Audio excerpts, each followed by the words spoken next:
must protect you.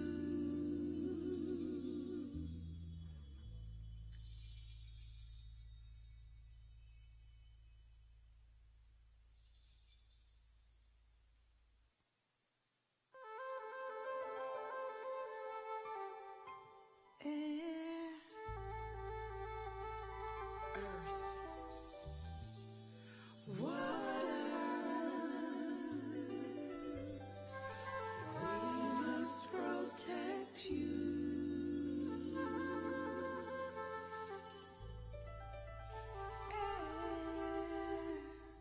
Air, earth,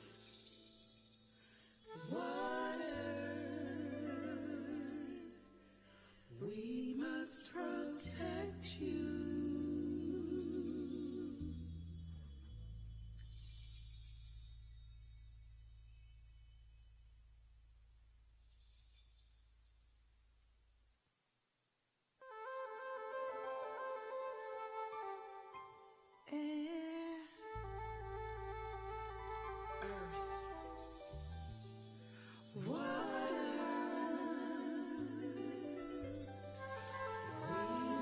Protect you.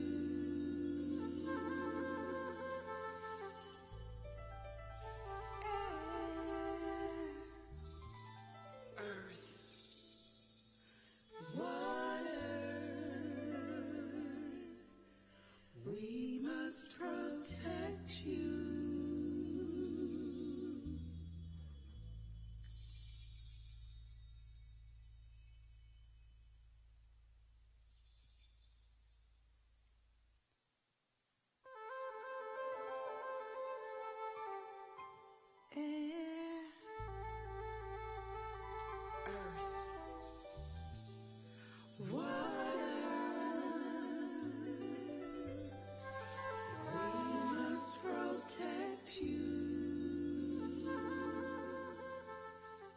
This song that we're about to learn is a song that's entitled Somebody's Hurting My Brother.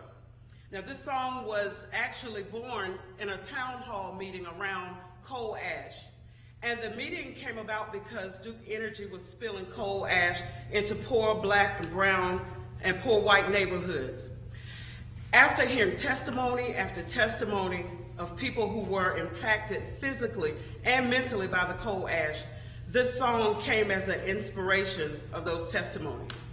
So I'll call to you, somebody's hurting my brother, and it's gone on, and your response is, far too long. Yes, it's gone on. Far too long. It's gone on. Far too long. Somebody's hurting my brother, and it's gone on. Far too long. Now the end is, and we won't be silent anymore. We'll say that together. And we won't be silent anymore.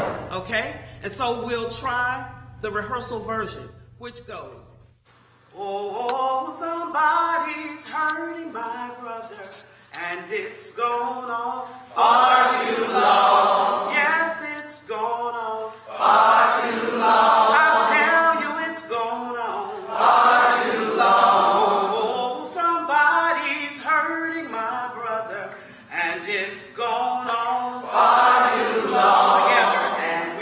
Won't be silent anymore. Now we're going to put a little rhythm to this, okay? Okay? We're going to speed it up just a little bit. Not too fast. Ready?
We won't be silent. We can't be silent. Silence is not in us.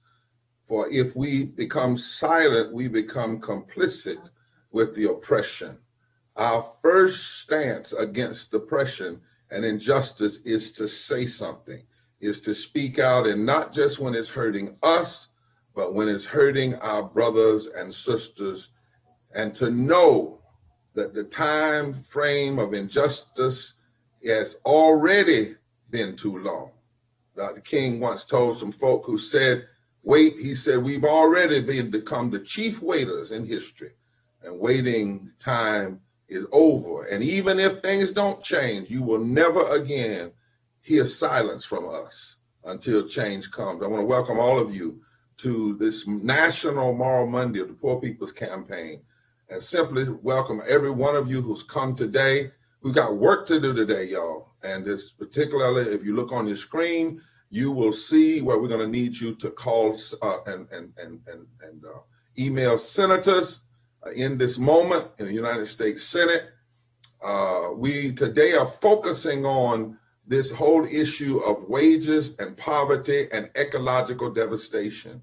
Because here's what we know, and I want to be very clear and succinct about this for the media.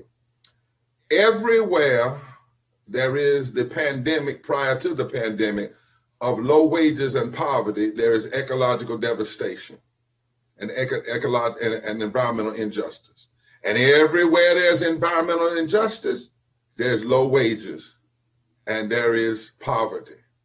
The truth of the matter is the very people who are right now, and I don't even care if they're Democrats, who are refusing to vote, overrule a parliamentarian's rule, there's not even a constitutional officer, and make sure that we pass COVID relief with 15 are the same forces that stand against stand with corporations and against communities that are battling ecological devastation. And you have to understand this. These are not separate fights. These are fusion battles, and we have to join them together. Somebody's been poisoning our water. Somebody's been paying us too little. Somebody's been keeping health care from us. Somebody's been giving more to corporations, even in the midst of a pandemic, than they give to the essential workers who keep this country alive, who've been the first to go to work, the first to get infected, and the first to get sick, the first to die, but the last to get treated right. And what makes it even worse in places of ecological devastation, like you will hear from testimony today, is that they, even before the pandemic, were exposed to a pandemic of sicknesses. I never will forget being with my dear friend Clapton Flowers, a line that a sister said in Alabama. She came out in her wheelchair where they have to pump sewage out of her yard and others' yards every week. And I thought at first I had misheard what she had said. And I went back, Catherine, and listened at the tape. This was before the pandemic. She said, because of what is going on here, because of this devastation, because of this environmental justice, of course, she said it in her own words, I have every disease but AIDS because of the pollution before the pandemic. So the communities you will hear from today, they were at extra risk even before the pandemic. You will hear from someone who's even been on a hunger strike with 300 other people. So we join today, and we need you to make senators. We need them to pass COVID relief now. We need all of it, healthcare now. We need living wage now, and we need to focus on ecological devastation and fixing it. And we need an infrastructure plan that will, in fact, do infrastructure in communities that can transform ecological devastation into ecological justice. I close with this. The Bible opens before you get out of the first chapter, and it says that God looked at all he had created. She looked at all she had created and said, tov miyad. That's the Hebrew word. It was very good. And he said, I give to humanity, and it's translated in the King James as dominion, but really the translation in Hebrew was I give you the authority to be a benevolent caretaker of that which does not belong to you, but is a gift to all humanity. And anytime we run afoul of that, we are actually violating the very call of God. So today we lift up these testimonies, not just to hear people's pain, but the testimonies strengthen our fight. It is because of the testimonies. It's because of the stories. As Dr. King said, we don't get locked in some kind of constant sadness. Oh, no. When we hear these stories, it is to actually strengthen our agitation and strengthen our commitment and strengthen our resolve, because we know it's gone on far too long. We won't be silent. We won't stop activating. We won't stop voting. We won't stop fighting anymore. So welcome to all of you. Pay attention through all the day, because we got work to do. We got thousands of you on. We need you to share this video now. We're cross-posting in some other ways, but we need you to share this video. We need you to turn it up and turn it out. We need you to push it out. Push it out. I want you to share it, because even in the midst of pain, we have a little joke. I want you to share it just like you would if I had come on this camera today dressed in a rabbit suit. You know, every one of y'all would share it. It'd be all over the world. You give it to CNN, everybody would have it. And especially if I had a carrot in my mouth, you know you would share it. So if you would share that, share this. And make sure that everybody knows Poor People's Campaign, Moral Monday, is alive, is well, and we won't be silent anymore. Hear from Reverend Dr. Liz Theoharis, our co-chair of the National Campaign and the Executive Director of the Kairos Center.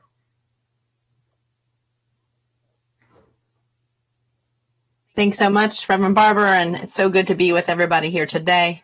Before we watch this video that talks a little bit about how we're coming together, I want to also remind us, we know and we're here today because we know it doesn't have to be this way. In the last 11 months of this pandemic, our U.S. billionaire wealth has grown by $1.3 trillion. That's up 44% since the COVID shutdowns began in March. And at the same time, that money, that wealth is in the pockets of many of the corporations that are doing the very polluting that we're talking about today. It's in the pockets of many of the same forces that are denying people living wages, that are offering our children unclean water to drink. It doesn't have to be this way. And so in order for us to be able to build the kind of power to change things, we know we have to push. We have to push Democrats and Republicans and independents to immediately enact a just COVID relief that includes living wages of $15 an hour. We need to expand union rights. We need to build up our climate resiliency and infrastructure. We need to raise and lift from the bottom so that everybody can rise. We have to protect the rights of our immigrants, of our indigenous communities, of all people. And we have to come forward with bold and visionary policy proposals that make healing this nation, healing this earth, and healing our people a reality. I'll remind folks throughout this program to do what Reverend Barber was saying we got to do. You got to go to poorpeoplescampaign.org and call your senator. Make sure that you put that pressure on your senators to make sure that they know that we need this full COVID relief. We need to raise wages. We need to expand healthcare. We need to build up an infrastructure that builds up climate resiliency. We need a jobs program that is about building up and building back. And that we have to protect the earth.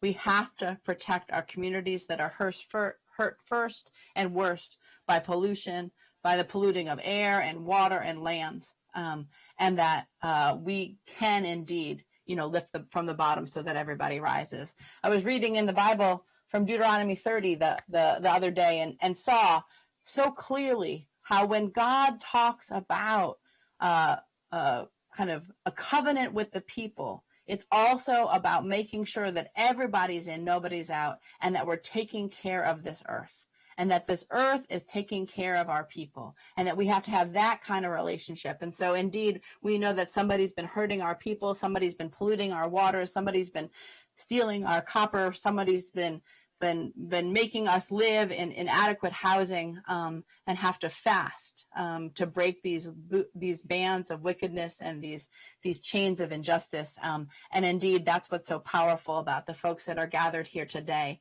because people are indeed rising together, organizing together, and building the kind of power and pressure that it's going to take so that we can heal our nation, heal our people, and heal our earth.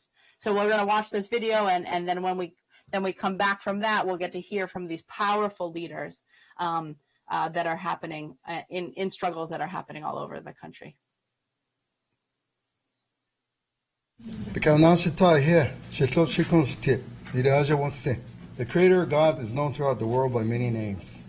And our voices of Native Americans have been quiet since the 1400s.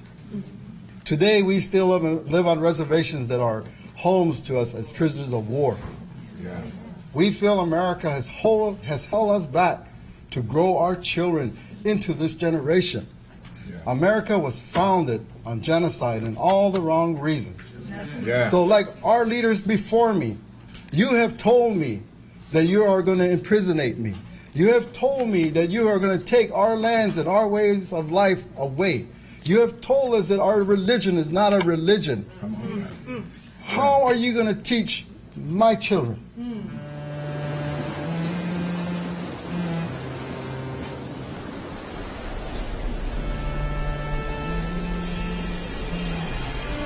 All the stuff in the atmosphere is causing the temperature to rise. And that's causing the ice up north to melt. And that's causing the water in the ocean to rise. And that's causing floods on a town like New Orleans. We hear Pope Francis's cry that we cannot love our earthly neighbors and yet sit quietly while the earth herself is made unfit for human habitation. The sky is a very thin shell of atmosphere. That right now is the open sewer for our industrial civilization. We are spewing 110 million tons of heat-trapping global warming pollution into it every 24 hours. My name is Annie Brown. I've lived in this area since 1950. And I started getting sick when I was 22. And I love to turn the switch on and have my lights just like anybody else. But at what cost? You know, if I had known that stuff was toxic, I wouldn't be living where I'm living now. In 2005, I moved to Washington, D.C., and around 2010, I started to notice that a lot of people back home in Stokes County were really sick and dying of cancer. When I was 35 years old, I was diagnosed with stage 3 brain cancer, but now I'm in remission. But the unfortunate thing is, even though I've put that behind me, I'm starting to make a connection. Something is not right. I do not feel that the state is properly keeping tabs on it. The contamination that we're receiving here in the water tables and also in some of the ash pits that we have in the local area. We used to see a lot of Canada geese landing on the pond, and some days you could go out there, there'd be, 30, 50, 100, and as time has progressed, you see none. I'm concerned about wildlife. Love wildlife. But I love human life as well. And I have children, I have grandchildren, and I even have great-grandchildren. And I want them to be able to have a life that's free of constant problems that's caused by toxins, you know. I'm concerned about them.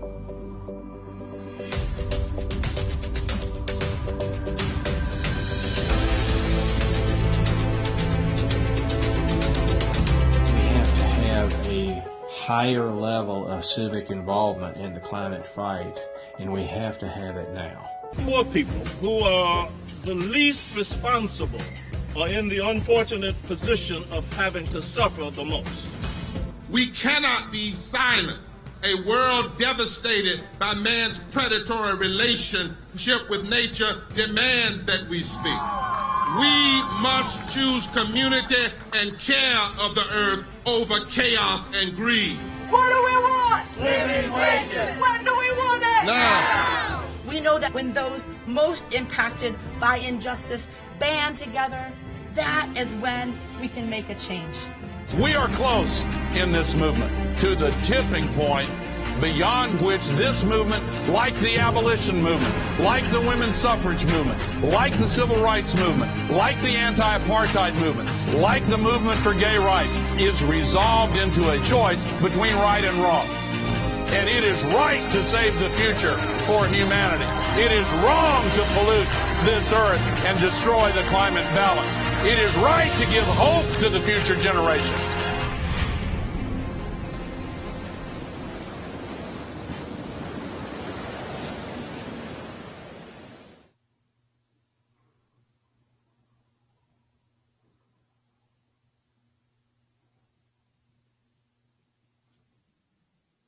Some of the people that you saw in that video are not with us in the flesh, but they are with us in the spirit. And some of them made us promise them that we would not stop fighting, that we would continue to push forward. And that's who you all are. And so now, members of the nation, thousands of people are on, probably end up with hundreds of thousands. And members of the media, we want you to hear this and understand this is real. This is not hyperbole. This is not just numbers. And why we have to address all of these things if we are serious about this nation, not just building back better, but building up bolder from the bottom up.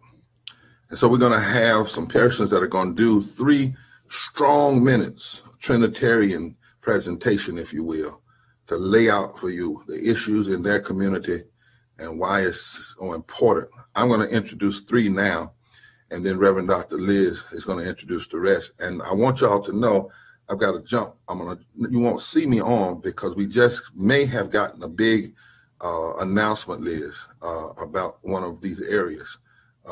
Something may have been stopped that some people are planning. I don't want to announce it yet till I'm sure. And I've got a text to give a call, but something may have happened that's a major victory for one of the groups that's on this call today. So we're going to have Catherine Flowers, our dear warrior sister from the Center of Rural Enterprise and Environmental Justice about Alabama. And then Vanessa Nosie, and she may talk to you some about what's going on from Apache Stronghold in Oak Flats.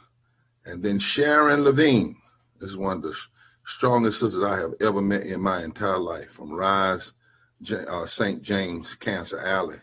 And after I met Sharon, I stopped complaining about some stuff. I got ashamed because this woman just doesn't quit, and she has reason she could have, but she has refused to quit. And I just thank God for them. So they're going to be the first 9 minutes, and then Reverend Liz is going to manage and then take over for the last ones. But y'all speak strong, speak truth. We're building power. We're changing the narrative, and we won't be silent anymore.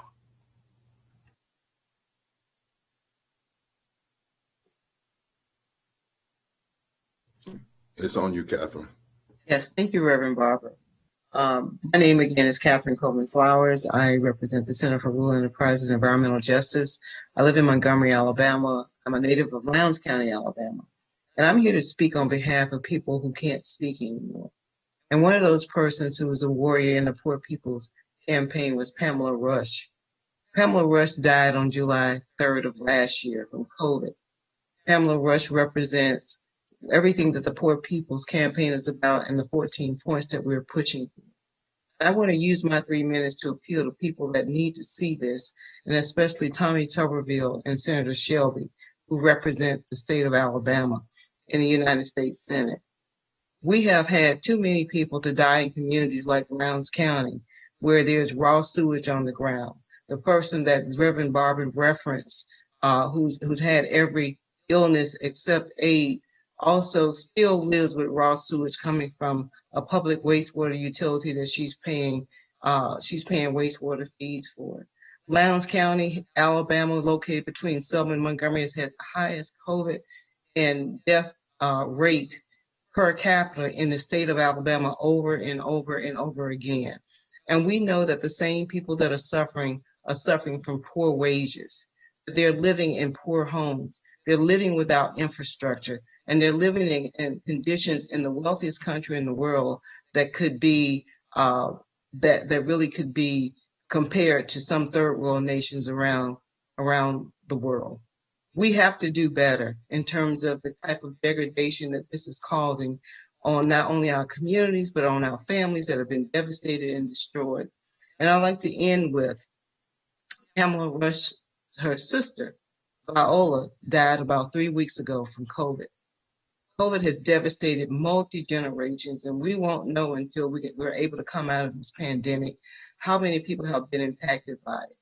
And I want to encourage those senators representing Alabama, if you are as Christian as you say you are, please support the Poor People's Campaign and the 14 points. And certainly we need a living wage and the end of environmental injustice in all of the communities here in the United States and those that we export to other parts of the world too. Thank you. Thank you so much, Catherine. It's a power to have you here. And we want to have Vanessa Nosie from the Apache Stronghold to share, the connection and the struggle there. Hello, can you guys hear me? I'm sorry. Okay, great. I'm at Oak Flat now, so my cell service is not great there. But thank you all for having me on to share with you our story and our struggle to protect our holy site, Oak Flat. It's the continuum of injustice that's happening to the indigenous people as our religion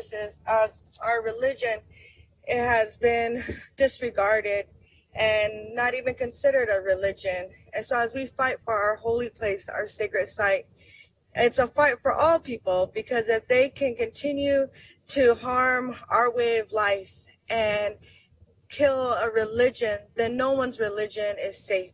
Everyone's religion is at stake. And as the U.S. government continues to disregard us and keep us like we're dust underneath the carpet, our story is not being told. The true history and the truth about how America was founded is not being told. And for us to heal as people, it is that time for us to talk and let the people know the history, and to save a religion and to save humanity. Because what will happen at Oak Flat will happen anywhere.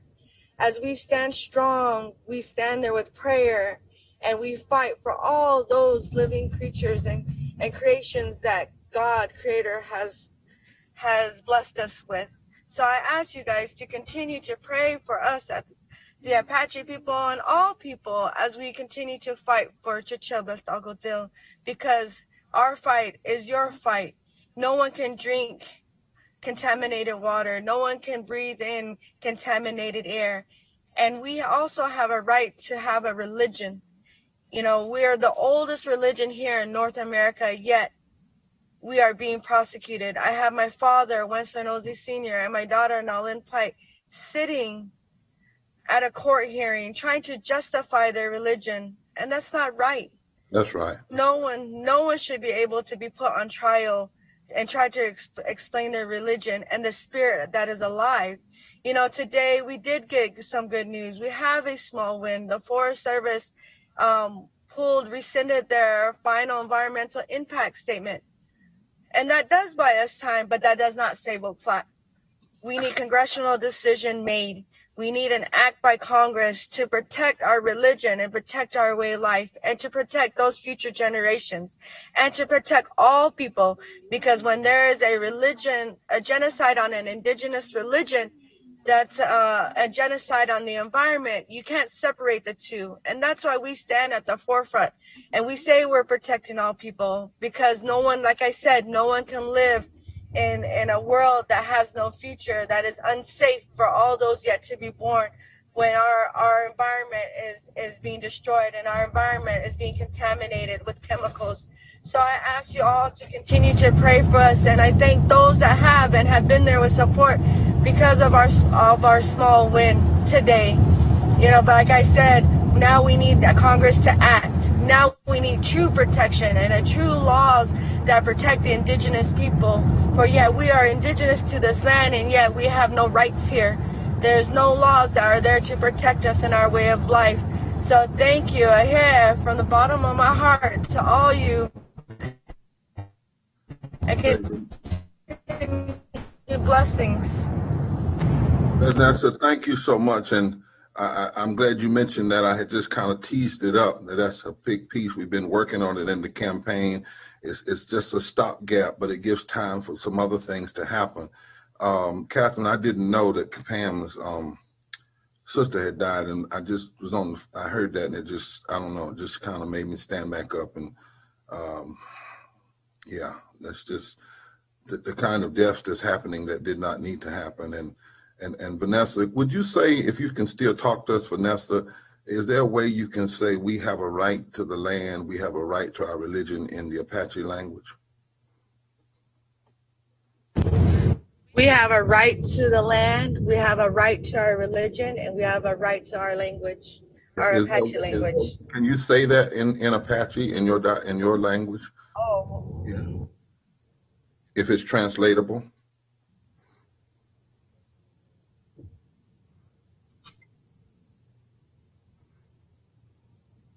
Reverend, I'm sorry, I'm losing service. Okay. Going in and out here at Oak Flat. Okay, I understand.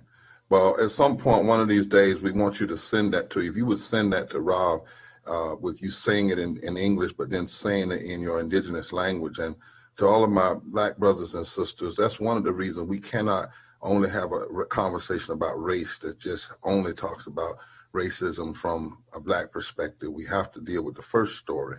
In fact, we have to deal with all the stories. And that's so incredibly important. We now have my dear sister from St. James, Rise St. James, Sister Lavigne. She's going to talk to us, and then Liz, you can take it from there. Good afternoon. I'm Sharon Lavigne from St. James, Louisiana. I'm in the middle of New Orleans and Baton Rouge in a rural area called St. James Parish. I've been living here all my life. Industry started to come in here in the late 60s. We've been living here. We didn't know that industry was causing our illnesses. In 2018, when our governor, John Bell Edward, announced another industry to come in St. James, we already have people that's dying from cancer, other ailments, respiratory problems. And when he announced this industry was coming in, that's when, after a few months, God spoke to me and told me to fight, because I didn't understand. I couldn't understand why he would announce another industry to come in here when we already have 12 in the 5th district where I live. We have 9 in the 4th district. We've been drinking dirty water for years, not knowing it was coming from industry. So in our soil, we can't plant a garden anymore because the ground is contaminated, and we can't breathe the air. And for him to make that announcement, it did something to me. And immediately I went into prayer, and I prayed and I prayed. And that's when I asked God what I should do. And he told me to fight. So I started fighting. And then I'm so sorry, I don't mean to cry. We've been fighting for this since 2018. And then I had 3 members of Rise that died. They were fighting along with me with this fight. And our representative, Cedric Richmond, he won't even come out here to talk with us. The governor won't even talk with us about this. We want to sit down and have a meeting with them and ask them not to let any more come into St. James. I asked the governor myself in 2019 on November 1st, would he stop this industry? And he answered me, he's going to do a health study. But he didn't say he's not going to stop it. Our public officials voted it in. They won't even talk to us, to sit down and talk to us, and let's find some solution to this. If this plant comes in, it's going to have 14 inside the complex. We're not going to be able to breathe the air. We will not live. All we want to do is have clean air clean water and clean soil so we can live. My 2 daughters couldn't live out here anymore because they were getting sick. They moved, one moved to Baton Rouge, one moved to Perryville. I want my family around me, but they have to move out because of the air, because of the water. So all we ask for is someone to listen to St. James, someone to help us, and to stop Formosa. Formosa will be 2 miles from my home. And I know God is not going to let that happen because he didn't put this in me for nothing. And I know we're going to win this fight. And Formosa will not be built 2 miles from my home. Thank you. Thank you so much, Ms. Sharon. As you have taught us, we have to sing, "Victory is mine, victory is mine." And we know that victory against Formosa, victory against the Resolution Copper, victory against those who are oppressing and hurting the poor of Lowndes County and Alabama is indeed all of ours. And so it's so powerful to have people here today. There has been too much death. We've already heard about too much death on this World Monday, and we know that all of what's happening across this country and across this world is just too much. And so we thank you, Ms. Sharon. We give power to all the struggles we've heard, and we want to keep on moving to some other powerful folks, because we see all the connections, right? We see the suppressing votes and wages in Alabama is connect to destroying indigenous sacred ground in Arizona. It's connected to chemical plants coming in and polluting the air and the water and the children and the older people, in Cancer Alley, Louisiana. And that's also what's happening in Chicago, Illinois, and people are standing up and fighting just like they are in St. James Parish and in Oak Flat and in Lowndes County. And so it's an honor to introduce Jade Mazon, who is on the 19th day of her hunger strike. And we are here with you in solidarity with that. And so welcome. Please share the struggle that's happening around stopping the General Iron permit in Chicago and the work that you and your colleagues are doing, leaders all across the state. Thank you, Reverend Liz. I'm a lifelong resident of the 10th Ward of Chicago. I was born and bred in South Deering, which is a now defunct steel mill neighborhood. And I currently live on the east side with my 12-year-old daughter, Kiki. I'm a proud delegate of the Illinois Poor People's Campaign and have taken up Dr. King's call for moral revival. I am also a co-founder of the Rebel Bells, a social justice organization for girls of color from our Calumet region. We've worked very hard to create opportunities for young girls and women to realize their power and hone their skills to be agents of change. We teach each other what we should expect from our elected officials. This is my 19th day of a hunger strike in protest of the blatant and systemic environmental racism in Chicago. And I am here today to say to Mayor Lori Lightfoot and Commissioner Dr. Arwady that it is not a crime to be poor. Our health is at stake. My community should not be denied the same rights that are given to people on the north side in Chicago's Lincoln Park area because we are Black, because we are brown, because we are in the lowest income bracket. Now, on the one hand, you have the city investing $1.3 billion of our tax dollars to create Lincoln Yards and a $6 billion playground for the rich on the north end, the north branch of the Chicago River. And meanwhile, my community is getting a chronic polluter, General Iron, on the south end of that very same river. How are we expected to reason with the leaders in City Hall, including the mayor, Dr. Arwady, the Department of Planning and Development, and all the others that do nothing to stop the continual dumping, constant dumping of toxic industries in my community time and time again? Our backs are already up against the wall. We do not have a choice, and we won't be silent anymore. It is time for Chicago to reckon with their negligent land use policies. I want them to remember my face and my word and my struggle and my commitment to an unsettling force that Dr. King talked about. Our lives matter. Our health matters, and we deserve better, and we won't stop until justice is achieved in my neighborhood. And I thank you, and I say somebody's been hurting my community, and it's gone on far too long.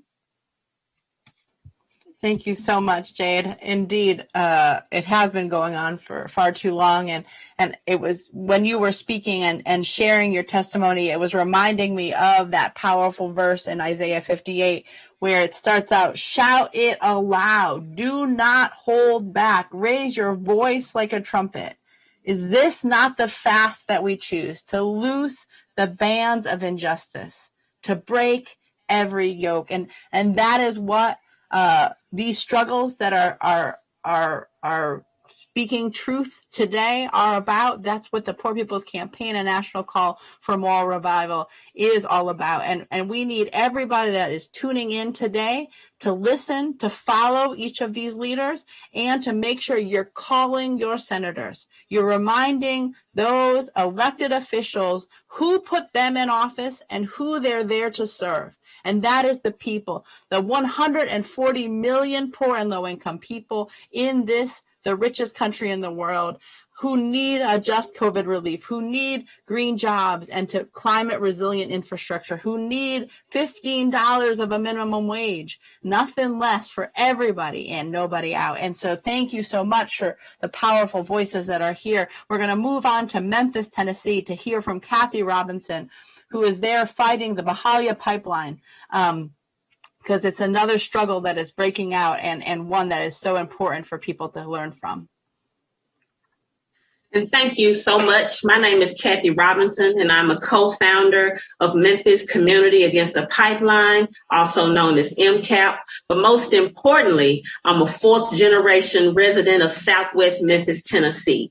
This is the same community where both my grandmothers grew vegetable gardens to feed their families.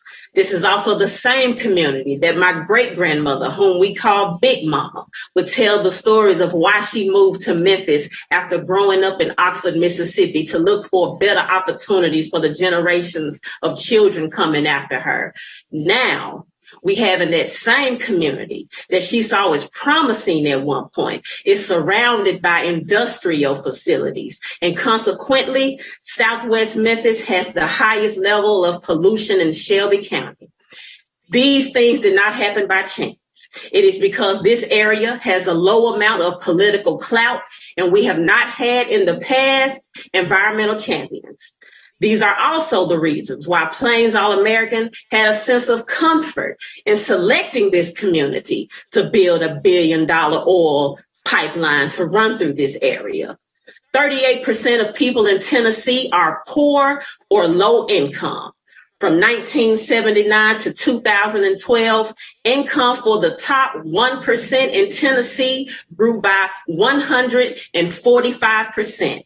While income for people at the bottom only grew 9% in that same time period. The median income in Boxtown, Tennessee, where this pipeline was selected to be built, is $25,000 a year. We do not have the money to fight Plains All-American and Valero, but what we have built, as my colleague and another co-founder of MCAP likes to call it, is people power. There is an environmental attack on poor and marginalized communities in this country as we see today, and that is why Memphis Community Against the Pipeline was created. We are telling big business that Southwest Memphis has had enough of your pollution. We can no longer accept in 38109 what other communities in Memphis dare not accept. And now we are demanding that our city and our county officials stand with this community and convey the message with us that Southwest Memphis deserves better. We want our families to have clean air to breathe.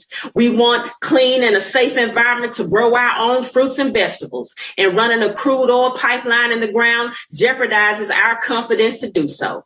There are two types of pipelines, one that has already leaked and one that will eventually leak. History tells us that. We want to be able to continue to fish in Lake McKellar and have the peace of mind that there is not an oil leak that is undetected, poisoning the fish that we eat.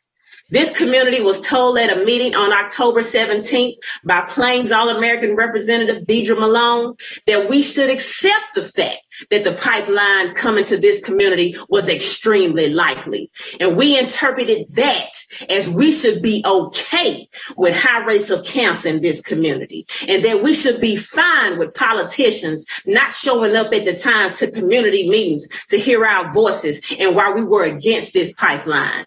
But however, we've stayed the course. We've galvanized, we've strategized, and we've developed the warrior mentality of David as he battled and defeated Goliath. And we are confident that we will be victorious in keeping this pipeline out of our community. And we are looking forward to people that's standing with Memphis 38109. Thank you, Poor People's Campaign, for having us, for continuing to lift the voices of the marginalized and disenfranchised. And I want to ask everyone to remember to follow MCAP on Facebook, Twitter, and Instagram. Contact our state senators and also our local city and county officials and tell them to say no to the Byhalia oil pipeline. Hashtag no oil in our soil. Thank you. Sister Kathy. Yes, sir. I want to thank you for that, and I want to testify. You know, I was joking at the beginning about testimony service, but the other side of testimony service was when you testified about a problem, somebody would testify about a victory. So yes, that sir. when you're in the midst of the problem, you could have hope for the victory. Yes, so sir. I want you to know that everything you just said, they said to us about the East Coast Pipeline. Between Virginia, North Carolina, running through black communities, poor white communities, they said that we might as well accept it. Right. They had black politicians come and say, we might as well accept it. They had black right. politicians to take money. They had white politicians to take money. They had some clergy to take money. They had, I hate to say it, but the state NAACP took money from them and didn't stand with the people, with the black community. They said that, but we built people power. All right. We built legal power. Yes, sir. Shut it down. Come on. So y'all are on the beginning of a fight. I just want to testify. Thank you. What you are saying is not just positive thinking. It's real. Yes. Thank you. So indeed, that is a powerful testimony. And we want to move now and hear from what's going on in Flint. All of these years since we started talking about that water crisis. And so I want to bring on someone who I've learned from for many years now, Claire McClinton, who's been fighting on the front lines of all the battles, including this water crisis. I'm speaking too much truthfully as the devil want to freeze my computer, but he don't win. So froze you right up. Everybody, and we need to share that. And you're right. On these matters, you can't let anybody off the hook. I'm telling you, I've seen it all. I saw organizations I thought were for black people that sat around and took money from them. And they thought that was going to discourage us. But you always got to find that remnant. And whether they're black or they're white or they're brown or they're whoever they are, poor and low wealth. And if y'all stick together and stick together with some powerful lawyers, I'm telling you, from victory, you will have victory. So I just want to say that to you, Kathy, as you all fight, and we're going to stand with you in the PPC. Amen. Thank you. Amen, amen. So now I want to introduce Claire McClinton from Flint to share about why we got to keep fighting till victory is everyone's. Well, thank you for inviting me. This is such a powerful panel that you've had so far, and I want to really thank the Poor People's Campaign for always keeping their arms around Flint as we go through this man-made disaster. And today, I guess I want to highlight the healthcare challenge. As a community that's been poisoned through a man-made decisions, the lack of health care that we endured for being a poor community only escalated when the water was poisoned. And so therefore, health care has become one of the center, not the only, but the central issues in which we're fighting on to have some semblance of restorative justice for what was done to us. Right now, there's a settlement being considered in court, but the settlement does not take care of our health care needs. And one of the things that we learned, something we didn't even want to know about lead, is that it can be passed on to the next generations or even the next generations. The lead DNA gets in the DNA, and it can be passed on to those who have not even been born. And so we really need to hit hard on this situation of the health care. Our children need comprehensive health care because the poison has compromised not only their immune system, but their neuropsychology issues. We need counseling, and we need services for our children that are growing up with some of these outcomes. And so healthcare is a critical issue. We have learned, and that's one of the things that I enjoy being on this panel, is learning from each other of how to win and how to fight. And one of the small towns in Libby, Montana, won a fight for their health care, Medicare for all their residents, regardless of age, when they were poisoned by a vermiculite plant in their town. And they got health care along with support services. And this is what we've been hollering and screaming about for almost 7 years, that if you can do it for Libby, Montana, you can do it for Flint. We want to use Libby and then get Flint and then all the rest of the country to get health care. And in areas that have been environmentally impacted, the need is greater. So I just wanted to lift that issue up as one of the things that we must continue on the battlefield. And thank you again to the Poor People's Campaign. Well, thank you so much, Claire. And we know that we must keep on fighting for justice for the people of Flint, and the people of Michigan, and the people all over this nation. And we have much to learn from the struggle that is not over in Flint right now, or the 4 million other families who, when they turned the tap on this morning, all across this country, had lead and poison coming out in their water. And so we know that fight continues on, and the Poor People's Campaign will continue to make these connections between racial justice, attacks on our democracy, connections with economic justice, trying to pay these poverty wages, and connections with environmental justice, and poisoning our land and our air and our water, not just right now, but for generations. What's been in the top of the news cycle for the past couple of weeks has been the power outages that happened in Texas. And while we heard some about, Ted Cruz trying to get out of the way and take care of his and his own and forget the people, may we never forget that those that are most impacted by crises like power outages, like the fact that there's been deregulation and companies have been able to profit off of too high of utilities bills for people all across this country.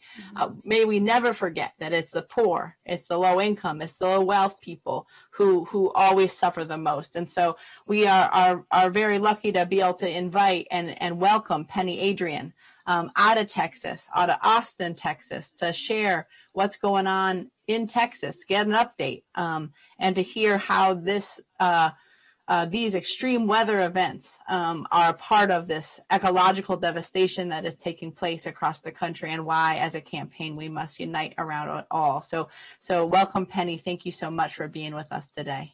Thank you, Reverend Liz. As you said, my name is Penny. I live in Austin, Texas, and dozens of human beings in Texas have died during the recent freeze and power outages. But the state's medical examiners are saying it'll be weeks before we know how high the death toll actually is. So far, more than 70 deaths have been directly attributed to hypothermia, but many more are expected to be discovered. In Houston, an 11-year-old boy who emigrated to the U.S. from Honduras 2 years ago was overjoyed to be able to play in snow for the first time in his life. Less than 24 hours later, as temperatures plunged to near single digits and his home lost power, this little boy died of hypothermia. The state of Texas killed a little boy after enjoying his very first time playing in the snow. In Abilene, first responders found a 6-year-old man dead inside his home after being without power for 3 days. In the city of Houston, eviction hearings continued while people were dying from the Arctic cold, with no interference on behalf of Governor Abbott. On their behalf, city officials are telling communities in Fort Worth that they will be without water for 3 weeks. Communities in Plano are flushing their toilets with pool water and filling buckets from open outside faucets. The fortunate few who have running water are allowing their neighbors to shower in their homes. Yet the media continues to report that the state of Texas is recovering, while those of us who live in the state can see that that is a lie. Governor Abbott has not had boots on the ground in any of the areas where people are suffering. At Governor Abbott's state-sanctioned homeless camp, a woman named Justine died in her tent during the freeze. And last summer in the same camp, 2 men in their early 50s died during a heat spell last August. There has been no help from the governor for families who are struggling to feed themselves due to loss of wages suffered during the storm, or for those who will now almost certainly face evictions. All of this suffering and all of these deaths were easily preventable by actions that the state of Texas simply refused to take. And of course, a disproportionate number of those who have died were people who are Black, brown, disabled, or poor. This negligent homicide committed by those who are elected to protect us must stop. Governor Abbott and the state of Texas must end their war against its own most vulnerable citizens. They must make a commitment to ensure that no one in this rich state is ever deprived of heat, housing, healthcare, or water ever again. Thank you. Thank you so much, Penny. Indeed, that saying that we have in the Poor People's Campaign of fight poverty, not the poor, it is so true, right? We have to fight poverty wages. We have to fight the polluting of our land and our water. And we have to stop trying to pit us against each other and blame all of society's problems on us. And so we stand with Texas, we stand with Mississippi, and all the places that have been impacted by the recent weather events. And we do know that these are just continuing, and that indeed, if we were to actually make the 14 policy priorities of the Poor People's Campaign a reality, we could build up climate resiliency. We could ensure that people have living wages and enough resources to be able to protect themselves and their families. And it does not have to be this way. I want us to move to Mississippi now to hear from Calvin Head, who's a farmer in Mississippi. Who's been organizing and who told his story in a meeting recently that I was in, and we knew that he had to broadcast it to the society and world. And so Calvin Head from Millstone Co-op, welcome to this Moral Monday. Please share with everybody, the thousands of people, the hundreds of thousands of people gathered, about what's going on in Mississippi and why we need to continue to organize and fight. Thank you very much. As mentioned, I'm a representative of Millstone Cooperative Association, a network of predominantly African American farmers, combination traditional row crop growers and especially to crop growers. I'm a farmer myself. We also network with other minority cooperatives, and we always communicate. And farming is a passion, and we should be able to enjoy. We work hard. We don't ask for handouts. We should be able to enjoy the fruit of our labor. And I mean that literally and figuratively. But every time you see a group of farmers get together and just to do something like break bread or maybe just have a little session, you just hear the same harvest stories and the same struggles and the same concerns, particularly from minority, foreign, limited resource farmers. So we struggle, and there are systematic processes to keep us down, and the emphasis is on trying to take land away, particularly from minority farmers. And there's not a level playing field in terms of the resources. In a couple of years straight, we had floods and then COVID sit in. But our troubles are beyond COVID and flooding. Those are situations beyond our control that we adjust to as much as possible. But the systematic structure that are in place that try to keep us down and try to keep us out of the loop, there's not enough resources to have any flexibility when there's a flood or COVID, nor do we benefit from any relief when it happens. We will read about $3 billion is available to farmers, but then when you open it up and you dissect it, we're excited when we read the headline, but a lot of the language seems like it's written to keep us out of the benefits. As an example, the food box program, the intent was to buy from local growers, and we're local producers. We were excited, and we wanted to also be part of the distribution process and all the infrastructure surrounding that. We wrote a couple of proposals, but none of us were selected. And then there was not a mandate to buy from locals, and it was the same big conglomerates who were getting all the resources all of the time, and they just bypass us and make life better for those who really, in our opinion, don't need money. One quick thing, that's a side note. I did an interview with a reporter this morning, and as I was explaining to her some of our struggles, she asked me a very odd question, and she had mentioned that it was odd. She said, "What's the difference between your land and the land across the street that's owned by big farmers? What's the difference when they come in with brand new equipment and we're using our regular equipment, and if it breaks down, God forbid, it sets us back tremendously, and they wait for another year and buy newer equipment. So it's no difference in the land. We work just as hard as they do, but they have all the resources afforded them, while we have to operate from paycheck to paycheck or out of our pockets. So we can't afford any losses. Like I said, we're not asking for any handout. We want to keep what our ancestors left us. We want to work hard. We want to be productive. But when the deck is stacked against you and there's deliberate efforts to take away from what you already have and keep you down. The last 2 Black-owned lands in our community, they were purchased by big white farmers, and that land would never get back to us. So we're trying to hold on, fight the fight, only asking to give us a level playing field, let us work hard, let us be productive, and don't just channel all the money in one direction. Thank you all for the opportunity.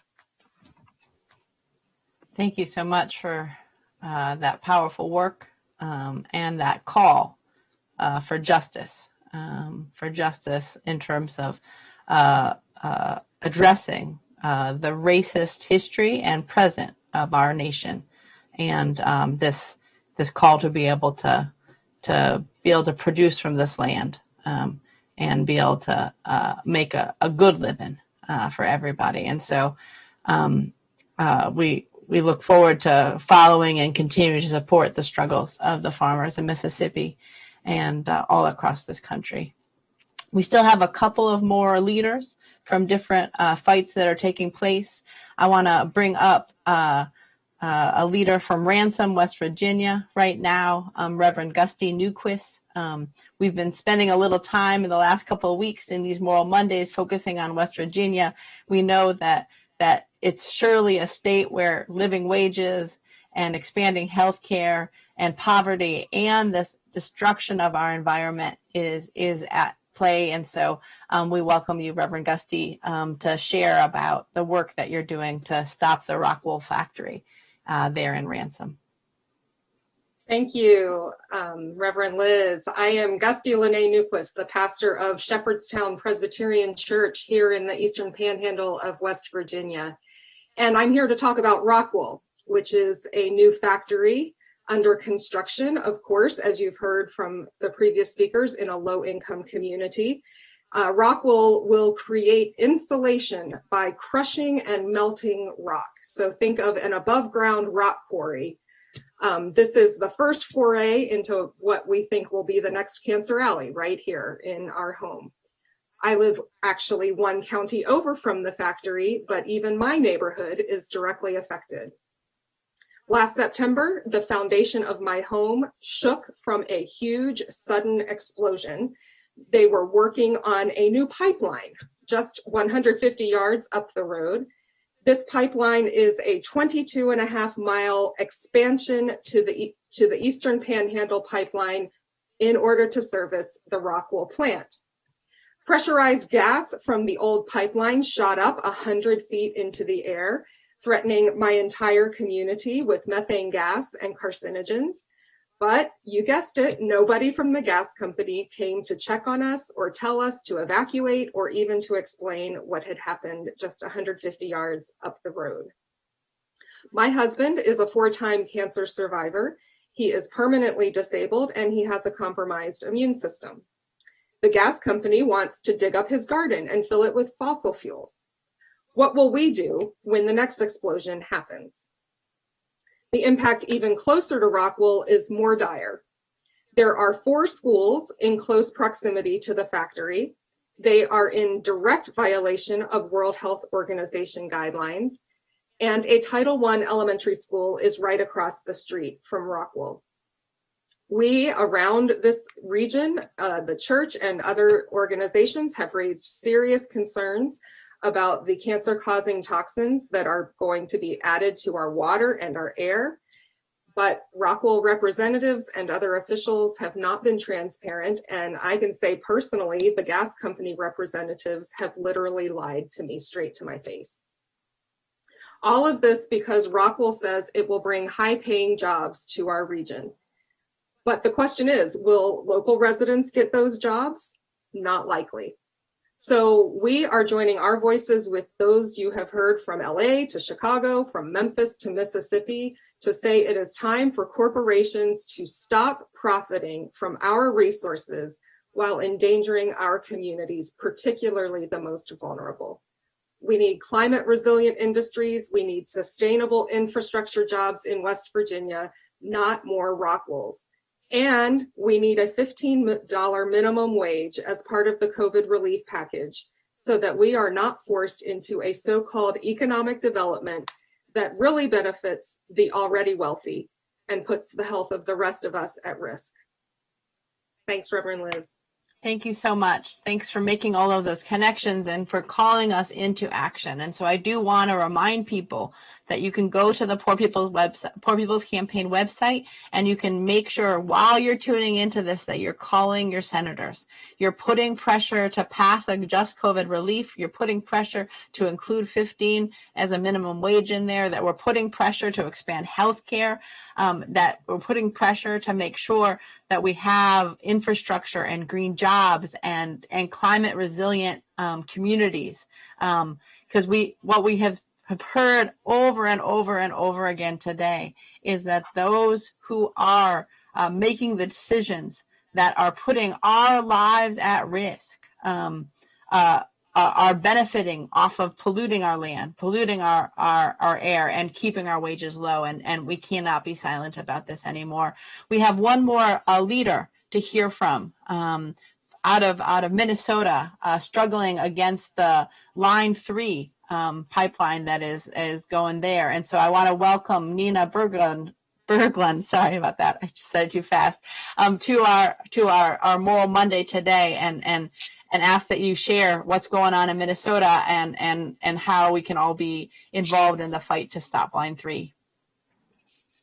Betty wash them at Yapi, when I thought you put him here now, wash it to Nina Berglund Hamachiapi, Betty Kile Michante, washing up a choose up the Dakota Makoche Hemataha. Hello everyone, how are you doing today? My Northern Cheyenne name appears in the Morning Woman. My Lakota name is Northern Lights Woman. My English name is Nina Berglund. I come from you live here in the Dakota Makoche, Minneota, Minnesota. Here to talk about, I'm an enrolled member of the Northern Cheyenne Nation, and the language I was speaking was that of the Oglala Lakota people, where my family comes from. I come to you to speak about the Line 3 pipeline, which I've been working on for the past 4 to 5 years. I'm 21 years old. So I started when I was just a little guy, you know, a preteen, learning about, we had that giant revolution happening. Oh my gosh, I'm so sorry. In Standing Rock in North Dakota. And after that, we were called to our own homelands here in Minnesota. And we were told of a pipeline that our people have been fighting for many years, which was the Line 3 pipeline proposed by the Enbridge Corporation. And since I first had heard about it, I have been extremely committed to not only stopping this pipeline, to empowering the youth and making sure our voices are heard within this process, whether it be the court process. I was involved with the Youth Climate Interveners, one of the only group of intervening parties in a court case strictly of youth under the age of 25, just to bring our voice to the table and tell them that we will not allow this pipeline to go through and destroy our future, that the Line 3 pipeline is a replacement line for an existing pipeline that they will leave in the ground. And so throughout the years, you know, we've been doing marches, I've been public speaking, organizing. It's been really, really important for me to listen to the stories. I have, on my 20th birthday, which was last year, I spent it in or 2 years ago, I spent it in the Alberta tar sands up in Alberta, Canada, where this pipeline starts. I seen a man camp for the first time where women and children are being taken.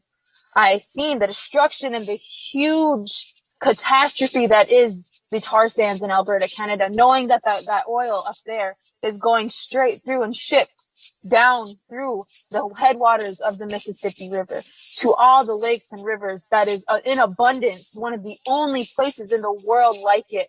And that oil will be going through a pipeline directly through all of it where it has never gone before. We have woods and hundreds and thousands of acres of woods that are pristine, beautiful wild rice, beautiful natural, you know, ecological places where the only place on earth where wild rice grows in such abundance. And so with seeing all of this and traveling the world and getting to speak in Italy, in the Vatican about the doctrine of discovery, in Switzerland, and talking with youth there about the importance of rising up against, you know, this worldwide infrastructure that is the oil and gas companies, that is the fossil fuel industry.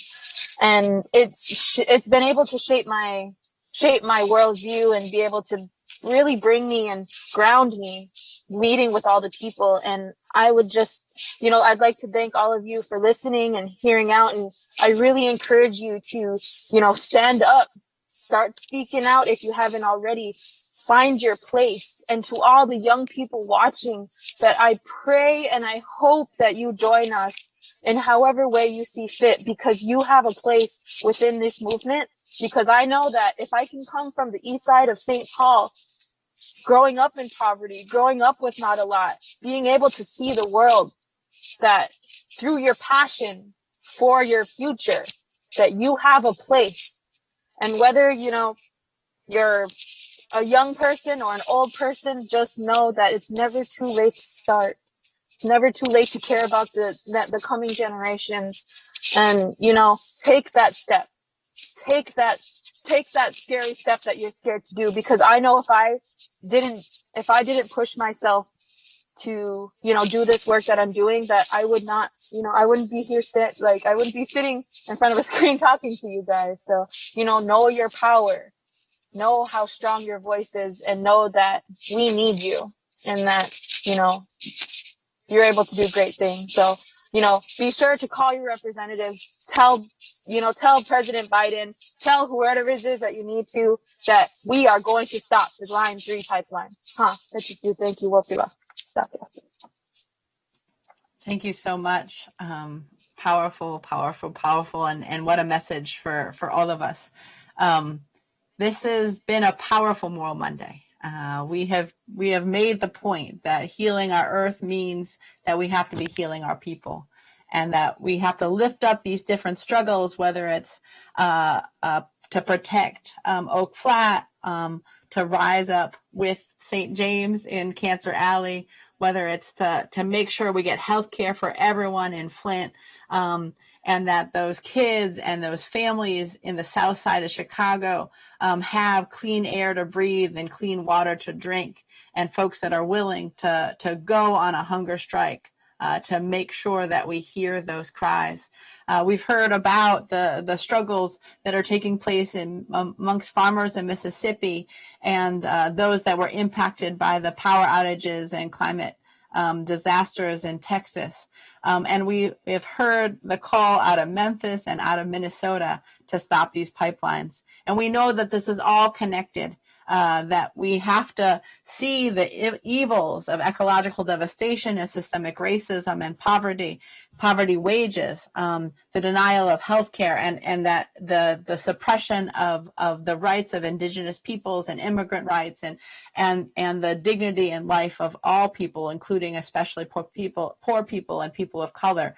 And so we demand that this nation has to respect and ensure everybody's rights to live, because somebody has been hurting too many of our people, killing too many of our people. It's gone on for far too long, and we will not be silent anymore. And so, again, we want to urge folks to call our representatives, to call our senators, to make sure that we're pushing on these 14 policy priorities, to make sure that we're putting support behind these different local struggles. And I'm going to throw it to Rob Stevens, who organizes these Moral Mondays, to help close us out. But I want to thank everybody for gathering and for the powerful stories and organizing behind those stories that is going on all across this country. Rob. Thank you, Reverend Liz, and thank you, everyone. As we go to gallery view to see some of the folks who are still with us, we know that your stories organize this movement and organize today, and can organize our hearts and our minds in powerful ways that have happened just now. The quote is that the shortest distance between two people is a story. And that's what we've heard today from places that we certainly didn't know each other before today, but we have been connected through your generosity of sharing your story and your struggle, and knowing that we're not alone in this, even though we're might be far apart. We've lifted up many of these struggles. You'll be seeing them highlighted on our social media throughout the week. And so we encourage you to come in and especially if you're close by, to join them. But everyone can join us in the Poor People's Campaign and making these calls to the senators.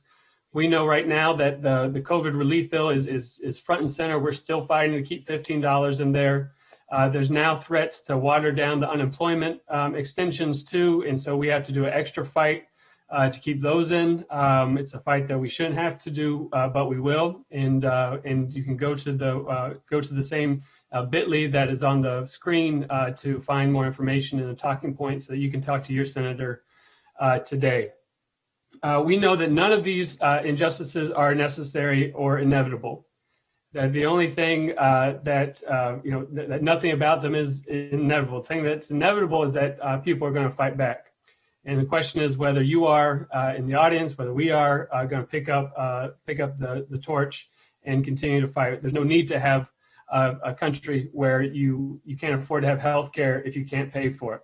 That you don't get health care if you can't pay for it. That's just unconscionable. and uncivilized and just horrifying that we even have a situation like that. And so as we pull all these issues together, knowing that environmental justice is so directly tied to healthcare, so directly tied to the economic power, that Kathy talked about, that's saying that, this is why communities are being targeted. We know that we're going to refuse single issue organizing and come together across difference. So please, this is our fifth Moral Mondays. We've had hundreds of thousands of people join us. We need more and more folks join us. Take the opportunity to share this video with friends of yours and email and share out the call to action, because people need to hear these stories. We'll be pushing out these stories as well. And we ask also that you join us next week, as we'll be coming back on International Women's Day for a powerful Moral Monday led by low-wage women workers from across the country in the South, lifting up voices from the South in the spirit of our ancestor, Anna Julia Cooper. And so we look forward to seeing you there. We're about to hear now from a group that's partnered with the Poor People's Campaign out of Virginia, the Sun Sing Collective, with the lead vocalist Bernadette Lark, a song that we all know very well, but done in a powerful way. Which Side Are You On? Which we'll close out with today. So forward together, and now one step back. And see you next week.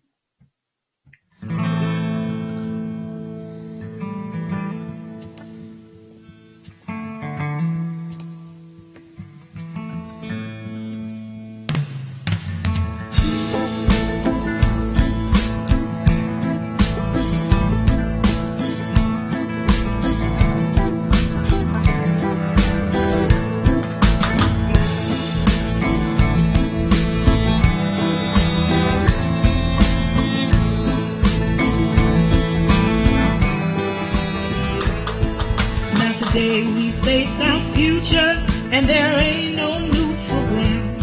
You're either wide awake or fast asleep. Climate crisis is going down.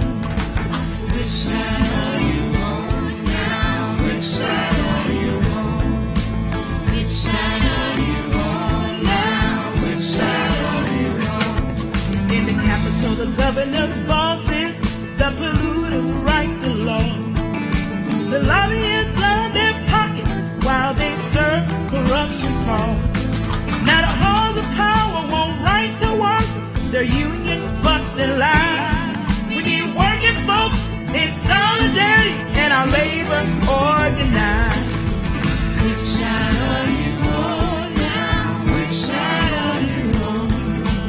Which side are you on now? Which side are you on?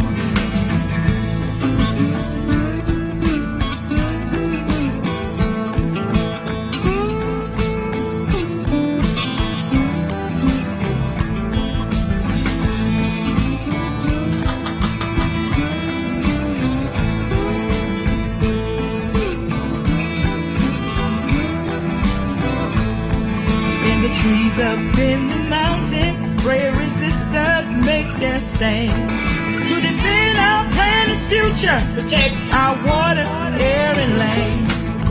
The judge lays down fines, $500 every day, while the richest nation in history, politicians look away.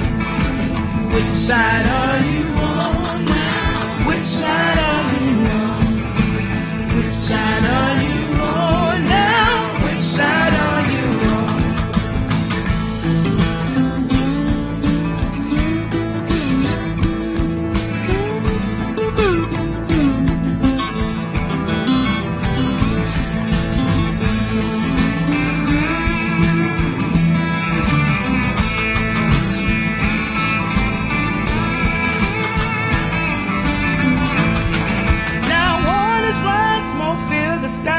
A choice we gotta make. A just transition and a Green New Deal is the only road to take. Which side are you on now? Which side are you on? Which side are you on now? Which side are you on? Which side? Which side are you on now? Which side are you on? Which side are you on now? Which side? Which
strong.